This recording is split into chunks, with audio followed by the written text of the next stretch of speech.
ಚಪ್ಲಿನ ದುನಿಯಾ ವಿಜಯ್ ಅವರೇ ನಿಮ್ ಚಪ್ಲಿನ ರಚಿತ ರಾಮ್ಗೆ ಕೈ ಮುಗಿತು ಕಣ್ರಿ. ಪ್ರಶಸ್ತಿ ನನಗೆ ದುನಿಯಾ ವಿಜಯ್ ಅವರೇ, ನಾನ್ ನಿಜವಾಗ್ಲೂ ನಿಮ್ಗೆ ಬಹಳ ಬೇಜಾರ ಮಾತಾಡ್ತಿದ್ದೆ.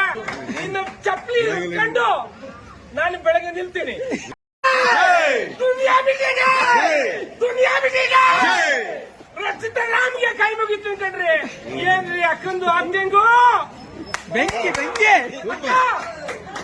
ನಿನ್ನ ಚಪ್ಲಿ ಕಂಡು ನಾನು ಬೆಳಗ್ಗೆ ನಿಲ್ತೀನಿ. ದುನಿಯಾ ವಿಜಯ್ ಅವರೇ, ನಾನ್ ನಿಜವಾಗ್ಲೂ ನಿಮ್ಗೆ ಬಹಳ ಬೇಜಾರ ಮಾತಾಡ್ತಿದ್ದೆ.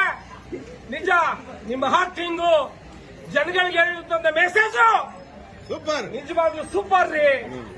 ಅಕ್ಕ ನಿಮ್ ಕೈ ಮುಗಿತೀನಿ. ನಿಮ್ ಚಪ್ಲಿನ ದುನಿಯಾ ವಿಜಯ್ ಅವರೇ, ನಿಮ್ ಚಪ್ಲಿನ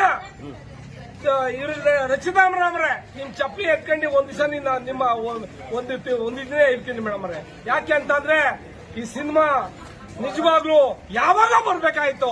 ದುನಿಯಾ ವಿಜಯ್ ಅವರೇ, ನಿಮ್ ಕೈ ಮುಗಿತ್ರಿ.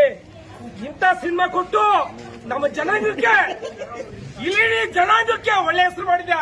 ಸಂವಿಧಾನ ಅಂತ ಕೂಗ್ತಿದ್ರು, ಬರೀ ಬಾಯಿ ಆಯ್ತಿರ್ಲಿಲ್ಲ. ಸಿನಿಮಾ ಮಾಡಿ ಇಡೀ ದೇಶಕ್ಕೆ ಇಡೀ ಪ್ರಪಂಚಕ್ಕೆ ಒಳ್ಳೆ ಕೆಲಸ ಮಾಡಿದ್ಯಾ. ನಿಜವಾಗ್ಲೂ ಒಳ್ಳೆದಾದ್ರೆ ದುನಿಯಾ ವಿಜಯ್ ರಚಿತಾರಾಮ್ ಅವರೇ. ನಿಜವಾಗ್ಲೂ ಇವತ್ತು ನನ್ನ ಹೆಸರು ಗೌತಮ್ ವರ್ಮ ಅಂತ. ನಾನು Guinness record, world record, Limca record 100 ಪ್ರಶಸ್ತಿ ತಗೊಂಡಿದ್ದೀನಿ.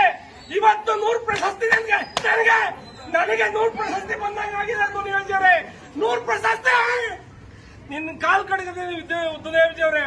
ಇದು ಬೇರೆ ಯಾರಿಂದ ಹೇಳಿಲ್ಲ.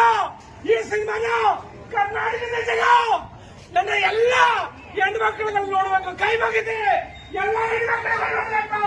ಯಾಕೆ ಅಂತಂದ್ರೆ ಇಂಥ ಸಿನಿಮಾ ಬರ್ಲಿಲ್ಲ ಕಡೆಯ. ಇದಕ್ಕೆ ನಮ್ಮ ಕರ್ನಾಟಕ ಸರ್ಕಾರ ರಾಜ್ಯ ಪ್ರಶಸ್ತಿ ಕೊಡಬೇಕು, ಫಿಲಿಂ ಫೇರ್ ಪ್ರಶಸ್ತಿ ಕೊಡ್ಬೇಕಂದ್ರೆ. ಏನಿದ್ದು ಯಾವ್ದು ನಾಳೆ ಬೆಳಗ್ಗೆ ನಿಮ್ಮ ಮನೆ ಬರ್ತೀನಿ, ನಿಮ್ಮ ಸೇವೆ ಮಾಡ್ತೀನಿ, ನಿಮ್ ಚಪ್ಪಿ ಅಂತ ತಿರ್ಗಾಡ್ತೀನಿ ಕಣ್ರಿ.